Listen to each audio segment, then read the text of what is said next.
This video is to help you see what an APA formatted results section should look like and point out some of the very specific APA formatting rules that you will be graded on. The first thing is that you want to make sure that you have the margins set to 1 inch all around. The way that you set the margins is by going up here into page layout, and then here under page setup there's an option called margins.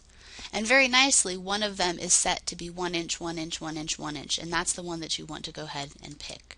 So now we'll go back and see that we have a header, and what you would do here is probably use insert page number. So if you go to the insert option, and then over here you can insert the page number. What you can do is actually type in the header on the upper left and use the page number on the right and just tab that number over, and what it'll do then is every time you go to another page it'll start counting up. The upper left header should be in all caps, and probably what you'll want to do is put in the name of the actual statistical test that you're doing every week. So this example came from the correlation, so what I would probably do if I was a student, I would upload this and have it say correlational statistic.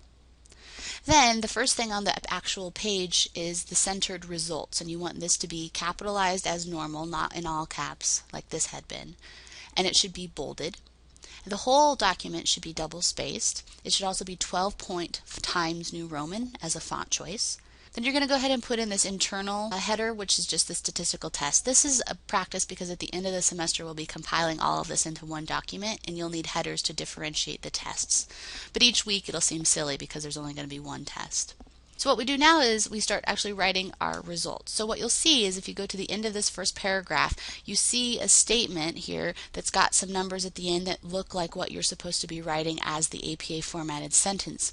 But there's also a couple of other sentences. The first lays out what the question actually is. So it says, first, the question of whether height is significantly correlated with weight was tested. And what that means is that in the homework I asked them to look to see if height and weight were significantly related. Then they report the APA formatted sentence like you've been taught this week, and this is going to be very similar to how it's done every week. And if it's the case that you have a significant value, here we have a p equals 0.00, which means p is less than 0.05, we've rejected the null hypothesis, there is statistical significance. You would follow up by making a sentence that is easy for a reader to understand about how this relationship works. So this indicates that height increases as weight increases. And a lot of times this will require you actually go and looking at the means if we're looking to see if the sample is different than the population, and we find that it is significantly different than the population because the p-value is less than 0.05, you would then go to your output and look for the mean of each group so that you can tell me which group scored more or less. Was the sample more than the population, or was the population more than the sample? And both this third sentence and the first sentence I talked about a second ago need to be structured around the specific research question.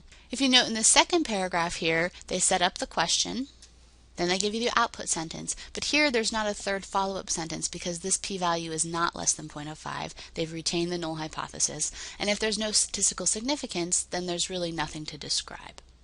So overall, this example document that's posted within this week's folder is kind of like the template. You should be making all of your result sections every week from here on out look very similar to this, the exception being that the test will change and the specific way that you have to write the output sentence will change from test to test.